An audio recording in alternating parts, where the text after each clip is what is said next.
Parliament جو قانون سازی کرتی ہے اس کے اوپر جو ادارے ہیں یا پھر جو وزارتیں ہیں وہ اس کی امپلیمنٹیشن کی مجاز ہوتی ہیں، وہ رولز تشکیل دیتی ہیں اور رولز کے مطابق اس کو امپلیمنٹ کیا جاتا ہے۔ پارلیمنٹ دو طرح کی قانون سازی کرتی ہے، ایک آئین سازی ہوتی ہے جسے آئینی ترامیم کہا جاتا ہے یا پھر آئین بنایا جاتا ہے، اور دوسرا ہوتا ہے ایکٹ۔ تمام جو بلز ہیں وہ ایکٹ کی شکل اختیار کرتے ہیں اگر اسے پارلیمنٹ اپروو کر دیتی ہے، صدر اس کو سائن کرتے ہیں، صدر کے سگنیچرز کے بعد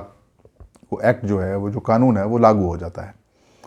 اور صدر مملکت کو یہ مسودہ بھی بھجوا دیا گیا ہے، اور امکان یہ ہے کہ اگلے کچھ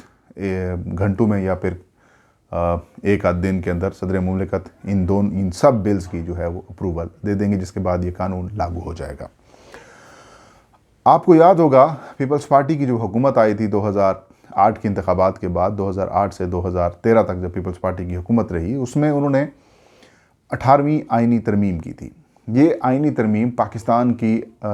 جو پارلیمانی ہسٹری کی ایک اہم ترین قانون سازی یا پھر اسے آئین سازی کہا جاتا ہے۔ اس وقت بھی پارلیمنٹ کی اس آئین کو، یعنی کہ پارلیمنٹ کی جو سپریم لیجسلیشن ہوتی ہے وہ آئینی ترمیم ہوتی ہے، جسے سب سے بڑی یعنی کہ لیجسلیشن کہا جاتا ہے، اس کو بھی سپریم کورٹ آف پاکستان میں چیلنج کیا گیا تھا، لیکن بعد میں سپریم کورٹ آف پاکستان نے چھیڑا نہیں تھا اور یہ کہا تھا یہ پارلیمنٹ کا اختیار ہے۔ اب اپوزیشن یہ کہہ رہی ہے، یہ سوچ رہی ہے وہ کہ سپریم کورٹ سے رجوع کریں گے، سپریم کورٹ سے وہ رجوع کر سکتے ہیں، ایک پٹیشن کے ذریعے جو ہے وہ اس کو دائر کیا جا سکتا ہے، اپوزیشن کرے یا پھر پاکستان بار کونسل یا پھر سپریم کورٹ بار کونسل یا پھر کوئی بار کونسل یا پھر کوئی شہری، کوئی فریق، کوئی شخص بھی اس کو پٹیشن کے طور پر چیلنج کر سکتا ہے، لیکن اپوزیشن نے اعلان کیا کہ ہم اس کے خلاف سپریم کورٹ سے رجوع کریں گے۔ اس میں دو ایشوز ہیں۔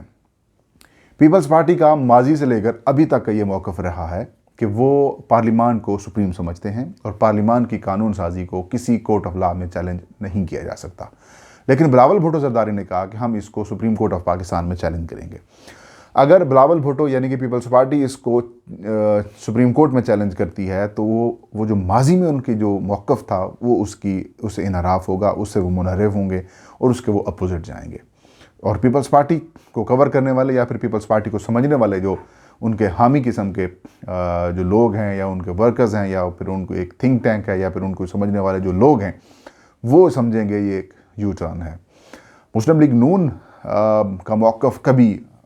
پارلیمنٹ کے حق میں رہا، کبھی پارلیمنٹ کے اگینسٹ رہا، کبھی سپریم کورٹ کو، مطلب وہ مکس اچار ٹائپ کچھ ان کا موقف رہتا ہے،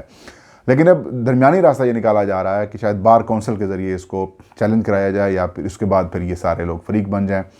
اب الیکشن کمیشن آف پاکستان کیوں خاموش ہے؟ الیکشن کمیشن آف پاکستان نے پہلے اپنا موقف دے دیا تھا الیکٹرانک ووٹنگ مشین اور اوورسیز ووٹرز کے اوپر،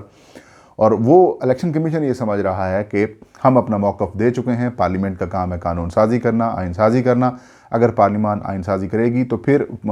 قانون سازی کرے گی تو پھر ہمارے پاس جو بل آئے گا پھر اس کو دیکھیں گے کیا وہ امپلیمنٹ ہو سکتا ہے یا پھر وہ نہیں ہو سکتا۔ لیکن میرے ذرائع ہیں وہ یہ بتا رہے ہیں کہ الیکشن کمیشن آف پاکستان نے اپوزیشن کے ساتھ امیدیں وابستہ کی ہوئی ہیں۔ الیکشن کمیشن یہ سمجھتا ہے کہ اگر سپریم کورٹ سے اپوزیشن رجوع کرتی ہے اور وہ ہمیں سپریم کورٹ کی طرف سے ہم سے ویو پوائنٹ لیا جاتا ہے تو پھر ہم سٹرانگ قسم کا ویو پوائنٹ دیں گے اس قانون سازی کے خلاف، اور اگر الیکشن کمیشن قانون سازی کے خلاف ویو پوائنٹ اپنا دے دیتا ہے، کیونکہ elections in the and elections جو ہیں وہ الیکشن کمیشن آف پاکستان نے ہی کرانے ہیں، تو supreme court election commission of Pakistan کی کسی رائے کو بھی اہمیت دے گا، اس کو رد نہیں کر سکتا۔ تو الیکشن کمیشن آف پاکستان کا یہ سمجھنا ہے، ذرائع کے مطابق جو پتہ چلا ہے، کہ اگر سپریم کورٹ میں کوئی فریق جاتا ہے، پٹیشن دائر کرتا ہے اور اس میں ہمیں بلایا جاتا ہے تو پھر ہم سٹرانگ قسم کا موقف دیں گے اور یہ جو قانون سازی ہے اس کو ہم تسلیم مطلب اس کی اگینسٹ ہم اپنے ریکمنڈیشنز دیں گے یا پھر اپنا ویو دیں گے۔ کمیشن یہ سمجھتا ہے کہ ہم نے پہلے اس کے اوپر اپنا کام کر لیا ہے اور اس کام کرنے کے بعد ہم یہ سمجھتے ہیں کہ اٹس ناٹ امپلیمنٹیبل، اور نہ یہ امپلیمنٹیبل ہے، اور اس سے بلکہ الیکشنز کا جو کہہ سکتے ہیں کہ معاملات ہیں وہ بھی خراب ہو سکتے ہیں۔ لیکن عمران خان نے اور پی ٹی آئی نے ان کو اپنے ہی کہہ سکتے ہیں کہ جو ان کا موقف ہے یہ اس میں اپنا ہی پھنسا دیا ہے۔ اب عمران خان نے کیا گین کیا؟ عمران خان نے اوورسیز ووٹرز کی ہمدردیاں بھی گین کر لیں، لوگوں کے ذہن میں یہ تاثر بھی بنا دیا کہ الیکٹرانک ووٹنگ مشین کے ذریعے انتخابات شفاف ہوتے ہیں اور الیکشن کمیشن اور اپوزیشن اس کی مخالفت کر رہی ہے. اب بڑی مشکل صورتحال ہے.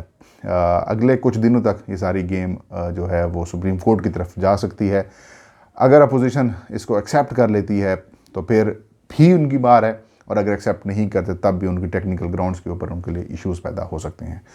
ناظرین، یہ تھی آج کی ویڈیو. انشاءاللہ نیکسٹ ویڈیو میں نئی خبر نئے ایشو کے ساتھ میں حاضر ہوں گا. تب تک فہیم اختر کو اجازت دیجیے. اپنا اور اپنے چاہنے والوں کا بہت سارا خیال رکھیں. اللہ ہم سب کا حامی ناصر ہو.